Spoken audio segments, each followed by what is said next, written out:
Joining us now to talk some BYU basketball, former Cougar head coach Steve Cleveland joining us on the Deseret First Credit Union hotline. Coach Cleveland, thanks for joining us. How are your holidays? It's been great. Always good to be back around the family, so it's all good. Let's talk about this BYU basketball team. Tomorrow, it's final non-conference game. What have been your observations of this team through 14 games? Well, this is a team, I think from the positive standpoint, there is really great chemistry. The staff and the players in watching practices and just being around them. And there's a lot of really good things. I mean, they're 8-6, could very easily be 11-3, and we probably be having a different conversation. I think my biggest observation is that two things. One, that everyone talks about that three-point shooting, the consistency of the three-point shooting. But I think just defending the three-point line, but more than that, just getting in a defensive mindset. And it's, the teams most of the teams that they're playing, there isn't really a great discrepancy in talent and athleticism. And it's just a matter of getting in stance, locking in, blocking out, not taking chances, and making people shoot over you and through you, and making a commitment to the defensive end is something that I think will be the biggest need going into West Coast Conference play. Coach, when it comes to the Cougars on the road, how concerned are you that they have not been able to come away with a true road win victory? Well, they've had opportunities, and it's come down to a possession or two. They've had a couple of games where had wide-open shots, and the shot did not go down. It came down where they couldn't get a stop. And then there were a couple of other games where guys just stepped up and made big plays. But I think we'll go back to winning on the road. Things you have to do to win on the road consistently. One, you have to defend in the half court. You have to take care of the basketball. Turnovers, easy transition baskets for a home team gets the crowd going.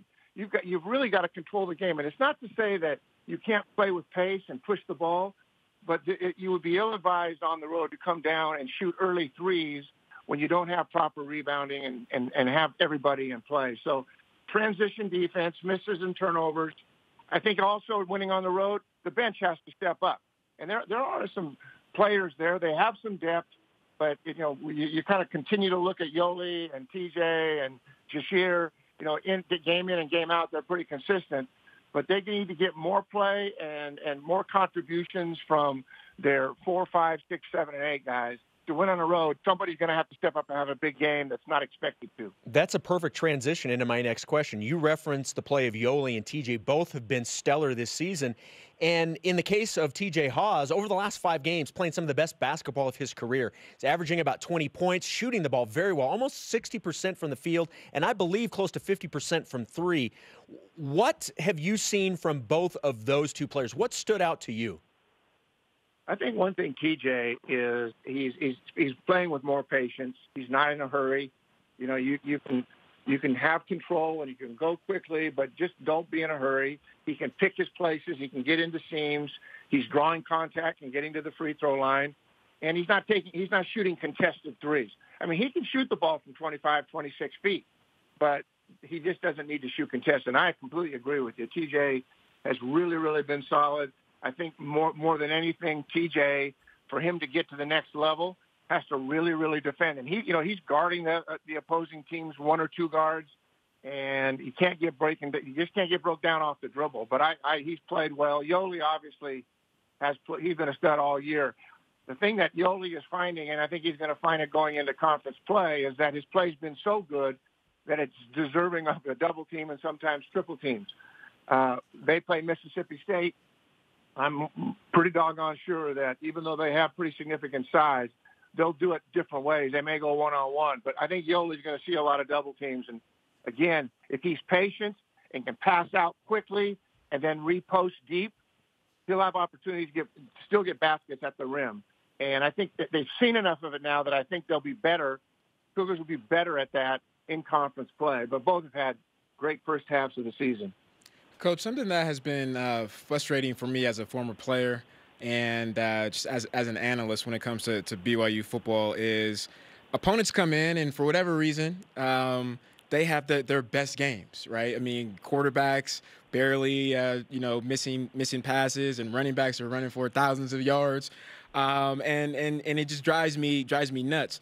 When you look at this year with BYU basketball, it seems like the same is going when it comes to teams coming in and having a very high percentage from the three-point line. What do you think the reason is when it comes to teams having success this year? I think one of the things is that BYU has a great tradition in football and basketball. Look over the years, they come into a facility where there's 18 or 19,000 people. Even when they go on the road, they travel well with large crowds. Everybody gets up for BYU, and you start looking at the excellence of Coach Rose and look at all the great coaches that have been here. There's been a lot of success on the hardwoods. And so there is that immediate respect that this is big-time basketball. We need to be ready. And so everybody comes in with a different mindset. They're not overlooking BYU. Even at a time when maybe BYU's 8-6, they know what they're capable of. But in terms of the high three-point percentages, I think it starts early. I think you have to have a mindset defensively that you're going to contain and contest. And usually what has happened to BYU is they've gotten broken down off the dribble. And then we have help, and then we have more help coming, and then it's a kick, and it's one more, and somebody's got their feet squared, and there's no hand in their face. So number one, defending and staying in your man. The second thing is turnovers have been a little bit problematic just recently. And when you turn the ball over, you allow, again, guys to be in a position where they can shoot the ball with confidence. And the thing about teams, whether they're at home or on the road, I mean, take a look at Vegas, who was really a poor three-point shooting team. They got some wide open looks early at home. San Diego State, who they lost to, shot the three ball really well. You know, they're a 40% three-point shooting team, 39, 40%. So we knew they were pretty good. But usually it comes down to not being in a stance, getting beat off the dribble, or turnovers. Those kinds of things are what lead to this. And so those are things that need to get fixed. And that penetration is creating. And as funny as it sounds, I think there's some opportunities to play zone as well and match up and clog the middle where there isn't, and you say, well, zone, they can get in gaps and shoot the three. That's true. But it's easier when everybody has a responsibility to close out a foot or two and pack it in and make them throw over you and through you. So I think you got to change defenses up a little bit too as well. And if, I remember when Coach Rose has done this, I did it. Sometimes you come out of timeouts in a triangle and two or a box and one just to throw them off a little bit. And those are good things to do in conference play. We've mentioned it several times. BYU's game tomorrow against a ranked Mississippi State team, a top 20 team, a really good team. It's the final non-conference game for BYU before jumping into WCC play next week. What do you want to see out of the Cougars tomorrow with one final tune-up before West Coast Conference play begins? If they go in there and get beat, have it be because Mississippi did it, not because you beat yourself. Go in there and compete at the highest level. And I think, hey, Mississippi State is a good team. And, they've got pretty much their entire team back from last year, their top 5 players. But they're not an outstanding offensive team. I mean, they've had close games. I mean, they were down at halftime to McNeese State. They barely beat Wright State. Wofford, they struggled with Wofford. So this is a team is not a great shooting team, but it is a team that can go to the glass. They have good size. But this is a team that's typically not going to beat themselves. In fact, Ben Howland, 3 Final Fours. He's an outstanding coach and always has been. And you're going to have to be really, really solid. You're going to have to defend for 25 seconds. You're going to have to block out and do those things. And I think that's how you evaluate this game. And if BYU shoots the ball well, a team like Mississippi State, if they got behind, they're not great at coming back from deficits because they don't have that kind of offense. But they are long. They are athletic.